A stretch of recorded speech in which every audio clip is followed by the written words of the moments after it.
Habari Tanzania, naitwa Tari kutoka Autocom Japan Tanzania. Leo Autocom Japan tumepata ugeni wa mteja ambaye tutamuongoza, tutamshauri katika uchaguzi wa gari ya ndoto yake. Stay tuned.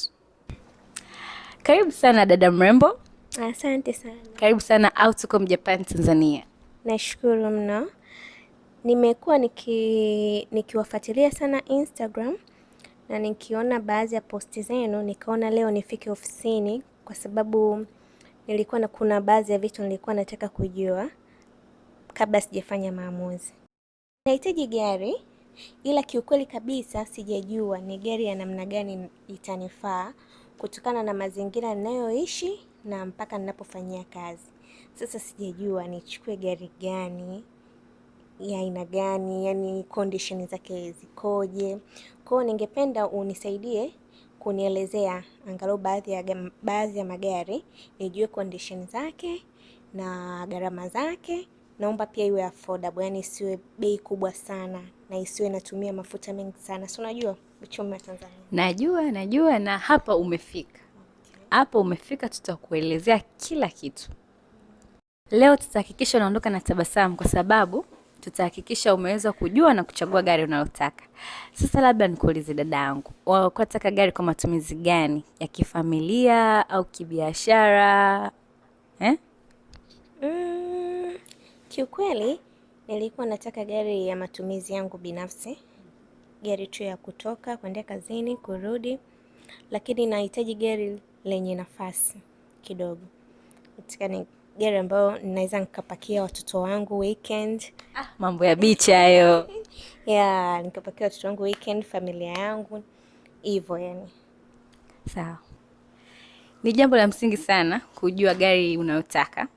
Lakini nikwambie kwamba kuna categories. Kuna SUV, kuna sedan. Sedan ni kama zile saloon cars zile kama Crown, Premio. Kuna trucks, kuna wagon, kuna crossovers hivyo. Na ni vizuri ukanunua gari yenye nafasi kama ulivyosema una watoto, una familia. So yes, nikisema SUV naongelea pia Prado, Forester, magari makubwa kidogo. Kwa hiyo labda wewe ulikuwa una idea gani labda ya gari ambayo ulikuwa unahitaji? Naona SUV itakuwa ni gari nzuri, lakini sasa sijajua price zake zinaendaje, maana budget sitaki iwe kubwa sana, nataka tu yenye budget nzuri.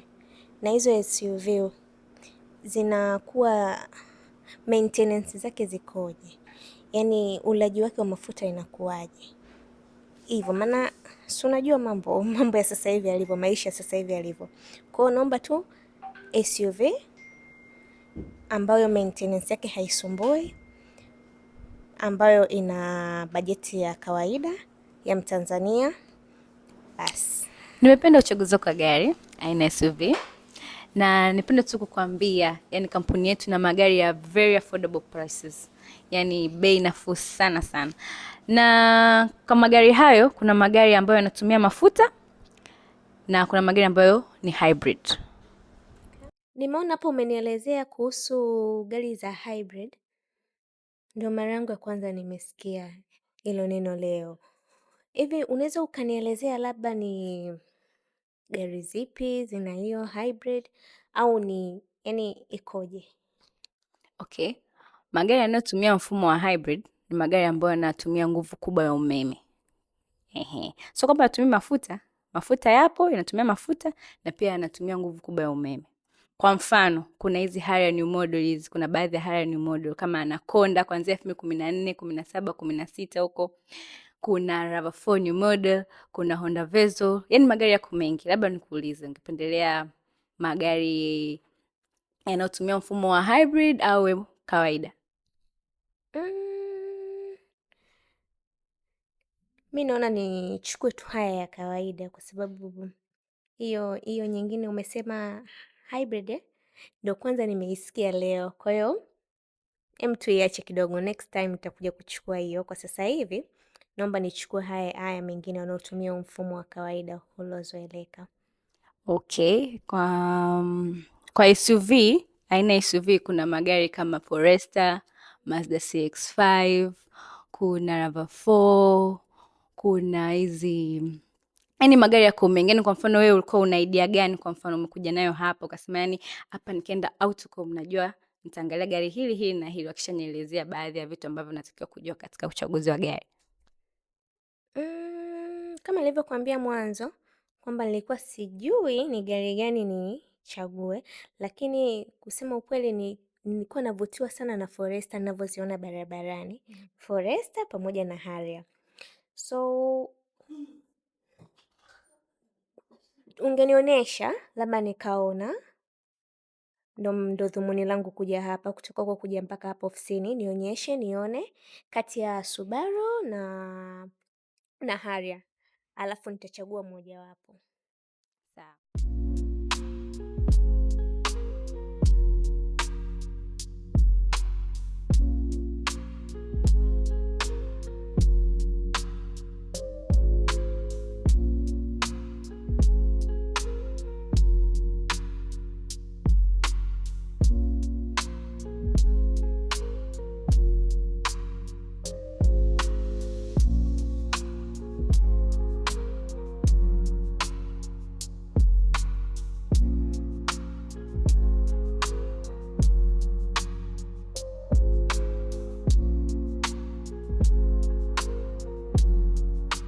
Kwa kweli nimetokea kuvutiwa sana na Forester.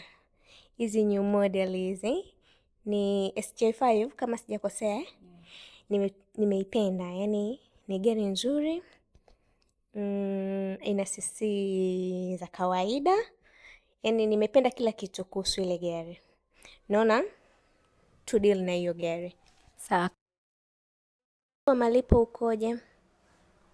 Okay, taratibu zetu ni mteja akishachagua gari na akalipenda kama ulivyopenda Forester, tunakupatia invoice ya malipo ambayo inaonyesha taarifa za gari, jina lako, address na information za bank, account number, account name, kila kitu. Na invoice hiyo inatumika kama mkataba baina yako wewe mteja wetu na kampuni yetu in case itokea anything hapo katikati ya malipo. Malipo yanafanyika kwa awamu mbili.